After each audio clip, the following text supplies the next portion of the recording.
my privilege to interview Mr. Salil Singhal, Chairman of PI Industries. The man was completely a veteran in the agrochemical space. Mr. Salil, would you perhaps want to talk to us more about PI Industries before we begin, so that people at least get to know how you began the company with some turnover and some lakh revenues 50 years back to having a 1,500 crore market cap company right now? Thank you, Shrija. I'm delighted to be here. We began our journey in the agrochemical industry way back in the early 60s. So the business was started in 60s, and in good old days, we had to go for a registration under DGTD, the Director General of Technical Development. He had to decide whether anybody could set up an industry and was technically capable of doing that. So we have come a long way from there. However, we began with that business, and I remember my experience when I finished my college. My father had started this in 62, 63, and I joined business, and when I used to travel, people sitting next to me in the plane would ask me, what do you do? And I'd say, we do pesticides. And he'd say, "Ye kya hota hai ji?" What is it? I mean, this was an unknown commodity, an unknown product. And I had to explain that, and this was the one fact of life, that pesticides had been introduced for mosquito control. In fact, India was one of the most outstanding examples of how, with the use of BHC, DDT and malathion, we destroyed malaria in this country in the early 60s and 70s. So that's how it came to be known, and we had to explain that it goes to farmers. In those days, the business was never other than through government subsidies, because as I said, if the communication was not there, the understanding of the farmers was not there, he could see destruction of his crops by weeds, diseases, insects, but he could not understand what he could do with it. Absolutely. So it was at that time government introduced 100% subsidy that went on. The subsidies came down to 50, and there would be state purchases, government purchases, central government purchases. Depending on the budget, a state would leave for the agriculture sector, pesticides would be bought, and the concept of agrochemicals use, pesticide usage, came into India. In fact, we began as a formulation unit until the late 70s, where it was still very much subsidized. We continued in the formulation business. The investment, actually it was a company which was floated by my late father in 1947 to produce edible oil. But that business was so difficult in terms of pricing and markets that the company became closed, and in that company we initiated the business of pesticides. So in the 70s that went on. We then gradually started our marketing efforts on a private sector, on a private basis, by creating a whole network of dealers, distributors, retailers throughout the country. We never attacked the country's marketing systems on the go, but we proceeded slowly. Being in Udaipur, Rajasthan, which is still our headquarters, our first focus was on Rajasthan, Gujarat, and of course we were extremely strong in Punjab and Haryana, which was one of the few states which stopped the subsidy much earlier. Also, the farmers were far more progressive. So we started from there, then we expanded ourselves in the eastern India like West Bengal. We did not get into tea too much, and then we came down to south. And now, over a period of time, we have created a distribution setup of about 35,000 sale points with almost 8,000 distributors and dealers. So interesting. Yes, so you have completely revolutionized the agrochemicals industry, so to say, and speak to a lot of private equity investors in the course of my job and conversation. And one thing everybody tells me about PI Industries is that it's amazing how you guys have set up this very efficient marketing machinery to yourself. Can you perhaps tell us more specifically about, from 1 to like 35,000 dealers network that you have right now? I think it'll be interesting for a lot of people here to understand more about that. I don't think there's any rocket science in that. I always believe that a business will grow if your products deliver what they claim to deliver. So you've got to be very committed to the products that you manufacture, to the quality, to the consistency of its performance. So, I mean, according to me, unless you have a good product to sell, it doesn't work. The second thing that you require is to create a team of people who are committed to the cause of building your company's organization and marketing setup. That's again a very critical requirement.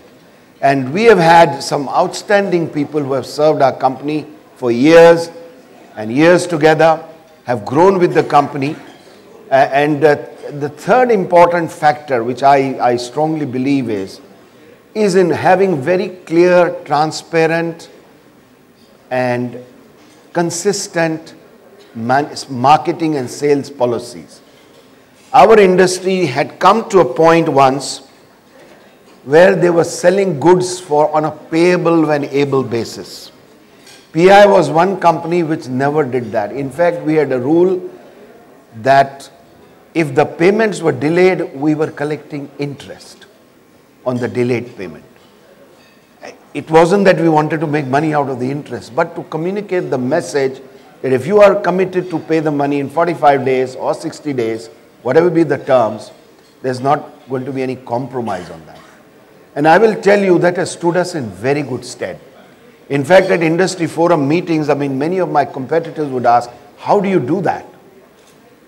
But we had a very clear, transparent system of accounting, annual closure of accounts. Marketing staff was never permitted to dump the stocks to meet sales targets. Our objective was always what we call POG, product on the ground. This is one of those typical habits that develop when you're highly target driven. Somehow or the other, the sales team wants to ensure that the goods have been sold, they've been invoiced. And then you'll see after a few months, maybe once the financial year changes, they will take it back or delay the payments. But when you set the parameters right in all these, then it necessarily came down to the need for doing the required field work. See, the push mechanism of selling had to be subjected to the pull mechanism of selling. Absolutely. Yeah. So the boys used to work very hard at the field so that the demand would be created. The farmers would go to buy the product rather than be thrust with the product. And that's what is the history Absolutely. of PI. This is how you sort of started expanding your wings. But in the life cycle of every entrepreneur, there are some highs and there's some lows. And there's one eureka moment, that hockey stick growth. So, from like some lakhs to like 50 years back to 1,500 crores, it's a huge jump that you have taken as an organization. So perhaps you can tell me that, Srija, my 100 crore revenue happened, and perhaps that was the time when we thought that let's take it to the next level. Srija, you caught me on the wrong foot. I'm very poor with numbers in my head. And I wouldn't even remember the numbers of my last quarter, to be honest. I have to see the paper. But let me share this. And I think it's important from a holistic perspective in India. We as a company were in the marketing of agrochemicals, and we started the business on formulations. Paid up capital about 200,000, and the initial turnover was 10 lakhs, 5 lakhs, 3 lakhs. And one of the biggest objectives at that time was when will we cross the 1 crore sales level. And of course, if I look at 1 crore that time, today probably that crore would be equal to maybe 10 or 15, 20 crores. And I'm sure for many young entrepreneurs who might be in this room, that might be your set target. But that was indeed the target. And I once remembered, I said, once we cross 10 crores, we are going to have a meeting in a hotel somewhere. That kind of incentives was the biggest incentive in those days. But in agrochemicals, the business is something like pharma. You have formulations and you have active ingredients. So we graduated into active ingredients manufacturing somewhere in the mid-80s. And one of the factors of getting into that was that our company had established a very good research and development center. It was small, but it had some excellent committed people. I still have 2 people who are now touching 70, but they continue to come about 3 times a week to the company and sit with a young team of 120 R&D guys that we now have. But they were and those were the days we did reverse engineering. Products which are being sold already, you had to develop the know-how at home, in-house, and sell.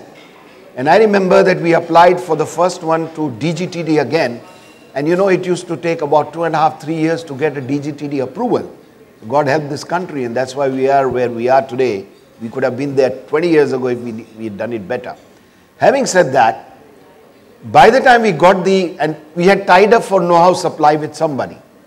But having 2.5 years in our hands, we started working at home. And we could work out a manufacturing process for that product. And then we went into manufacturing another 3 or 4 of them in the 90s. 2 defining moments came in life. I always felt that our business, I think, was around 200-300 crores at that time. And as I said, I'm no good at numbers. But it was imperative that the company's business had to be, if I may use the word, de-risked from being in the single segment business. And as you know, the agrochemical business even today is subjected to the vagaries of monsoon. It is subject to the vagaries of commodity prices. It is also possible that you just may not have enough pests, diseases and weeds attacking the crops, which can deplete consumption. So there are many factors. Absolutely. So we had to de-risk the business. So in the middle of 90s, I looked at 2 key strengths that our company had. Our key strengths were number 1, R&D, and equally, if not more important, was our strength of being a very strong company with integrity, transparency, and a company which could enjoy the confidence and trust of anybody who dealt with it.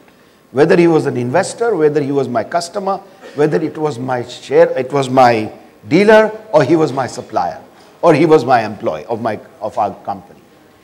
This was our strongest point. And at that time, we were representing a Japanese company for importing some of their active ingredients to formulate and sell in India, which is still done by many of us, including PI. So I said, can we build a business of custom synthesis? Because my travels and my understanding of the business gave me to believe that large agrochemical manufacturing companies were having high cost issues when they were manufacturing their products. India had started moving in a reformed manner. You could see that there was a lot of activity happening. So in 95, I began looking for businesses, particularly in the markets of Japan. And let me tell you, it's one of the most difficult markets. And we started tapping the markets of Japan because we had a reputation as a company. And I remember the gentleman I worked with in this very large trading company, one of the largest, I don't mind naming it, Mitsubishi Corporation. And I remember him drawing a graph. And he said, Singhal-san, you're starting from here. If you want to do this business, this graph will go only this way. And maybe after 5-7 years, it will go this way. So what it meant was, are you patient enough to spend monies, have the ability, and work with customers maybe over 5-7 years before you see success? And I said, yes. And I can tell you, that was the turning point. I remember the first job we got was for a product for $890,000, which was at, I think, about 40 rupees at that time, let's say about 4 crores. And it required an investment of 25 crores for a chemical plant. But the story was, and when I talked to my Japanese customer, he says, if you successfully supply this business will be given 8 to 10 times, and it can be long term. I said, if it doesn't happen, can you assure me of that business? He said, no. But if you do it right, we'll do it with you.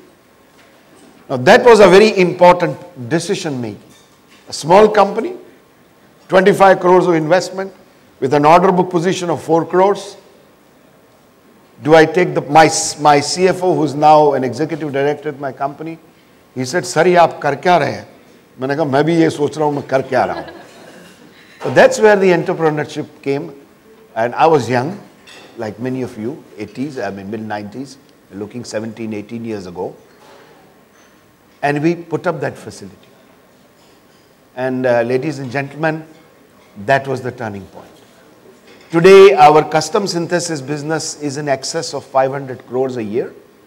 And we have a business visibility of more than $325 million in the next 3 years. So, and it is entirely built on the basis of trust and in the basis of technology. We are working with some of the largest multinational companies of the world. 93% of our custom synthesis business is manufacturing patented products or patented intermediates. Sure. Which means they have trusted their know-how to us with the belief and confidence that that know-how will remain with us.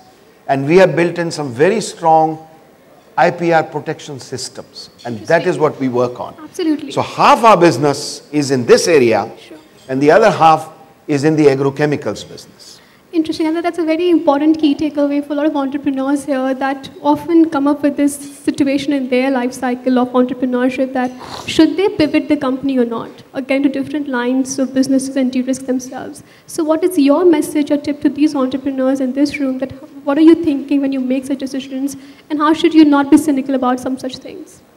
Well, I think, Srija, I think ultimately it goes down to how averse or otherwise are you to what you guys call risks? Or how aggressive can you be in your thinking? I mean, let me say, this is not the only business I've built. We have two other businesses. We have a mining business, we have an electronic metering business, which were developed by us, completely unrelated, sure, and now spun off as independent companies, each doing very well in their own right and in their own field. So I think it all boils down to entrepreneurship, self-confidence, and let me tell you, you cannot build a business unless you have integrity. And that integrity has to be within. One can always make an error of judgment, but never make an error of intent. Don't do things with a questionable intent in mind. And if that is clear, and if the Almighty is with you, you cannot fail. That's my belief. Absolutely. So you also have True that. So you also have private equity capital intervention in your company. You raised money from Stanchart Private Equity. You also have Sequoia Capital on board now. Tell us more about how do you manage investor expectations? Well, I mean, I don't know what that question means. Many of us need capital. All businesses need capital. Even our biggest company of the country is just raising $500 million in Reliance, despite sitting on a 74,000 crore kitty. But we all need money. We needed money. This was about 5-7 years ago. Our, as I said, our fine chemicals business or custom synthesis business was growing very well. We, while in the early 90s, when we began the business, we were struggling and trying to get every kind of business. Then we changed the tact, we changed strategy, we changed our system, and we said now we'll only pursue orders in the IPR area, the intellectual property right area. We will pursue businesses where we can tie up long-term contracts, and we shall build capacities which are dedicated to these long-term contracts. So that unlike that risk I took of 5 crores or 4 crores to 25 crores, now it is 50 crores to 300 crores in the reverse order. Having said that, we needed money to raise. So we went around talking to investors. We talked to many of them, including, I can now reveal, to Sequoia at that time, who, and for whatever reasons, finally it was Stanchart who took the call. We took a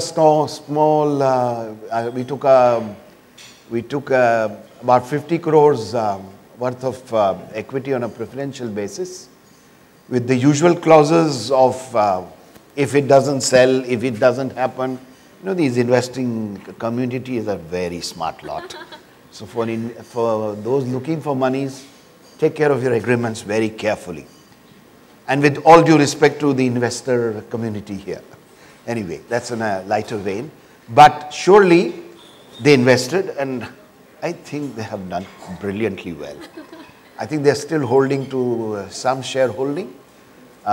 Subsequently, many other equity funds have picked up the stocks from the equity markets. We haven't done any IPO after that.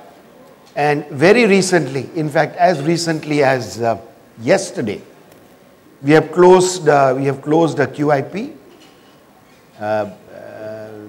and we have been able to get more than what we had looked for. And we closed our QIP. We had a target for about 100 crores of investments on a QIP basis, and we got about 117 crores. And we have finalized that placement. And we see that fund would very adequately help us to move forward, because we see some very newer opportunities coming our way, both in the agrochemical marketing area. And as you see, our business is B2C and B2B, very well defined. So it gives us a good leverage on either side, depending how the mood and the business is. Yes, so you talked about de-risking, investing aggressively in R&D, and not being, not thinking twice about what you want to do. You have to be aggressive in entrepreneurship. So will the next phase of growth come for PI Industries? I mean, we are always on a growth phase. I don't know what's the next phase. I mean, we have been growing, profits are growing at almost 100% for the last 5 years. The turnover has gone up from about 400 crores to now, in the 9 months, it has done about 900 crores. We should close and we are seeing almost 30%, 25-30% growth in our CAGR. And you're right, as you come to higher levels of business, a lot of newer opportunities come your way by way of possible acquisitions. Maybe it could be technologies, manufacturing, businesses, and we are constantly looking at them. And hopefully, if something materializes which fits into our processes and our thinking and our budgets, we will go for it. So we see some very good beginning, and surely we should double our business in the next couple of years, sure. Absolutely. So you are absolutely a veteran in this space, and I can't let you go without asking this question. We see a lot of action happening in the agrochemical space of late. Now, we saw a company called Sri Ramicides being sold to a Japanese company, it's a PE-backed sellout. We also saw Everstone Capital picking up stake in Crystal Crop Protection, the Gurgaon-based company. As someone like you who's an industry expert, what are the major trends that you see, in the agrochemicals business going forward? Well, you see, this industry had a very low growth, I would say, in the 20th century. Mm-hmm. It is really in 2002, 2004 that we saw a huge amount of focus come from the government on the agricultural sector. As the media, and that is my interpretation of this, and I don't think I'm far from wrong, I'm fairly right on this.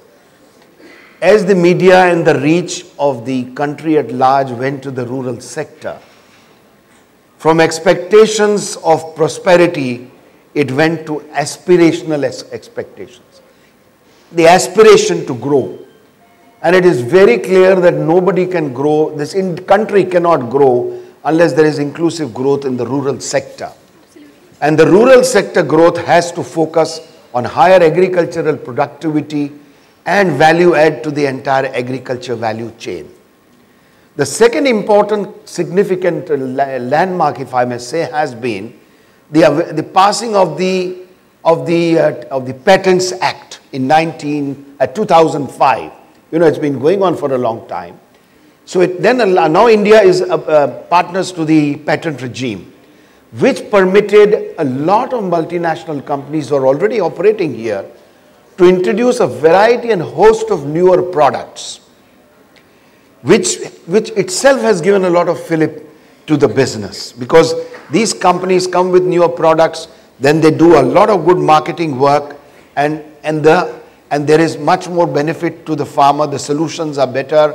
There is a bigger basket of solutions available, so there is healthier competition, and healthier competition, to my mind, always grows business. Business cannot grow unless there is healthy competition. So that has been a second game changer. And third is that a lot of money is now being poured into agriculture. If you see it in terms of government policies, the National Horticulture Mission, you see the Rashtriya Krishi Vikas Yojana, the National Agriculture Innovation Programs, the various programs, the effort being put in for introduction of hybrid varieties of seed, the direct seeded rice requirements, so a lot of these things are happening together, focusing on agriculture. You look at the ITCs, the Godreges, the Shrirams, the works who are putting up shops in rural areas for distribution of agrochemicals, fertilizers, bank credits, buying back crops, trying to give value addition. And if you'll just spend a little time, the amount of work that is happening on agriculture is tremendous. So with that focus, it is obvious that input industry is bound to get the necessary benefits. So it's fertilizers, pesticides, seeds, drip irrigations, and what have you. Thank you, sir. Thank you so much for sharing so many insights about your company. Let's hear it up. The last time of Salil Singhal, Chairman, PI Industries. Thank you. Thank you very much.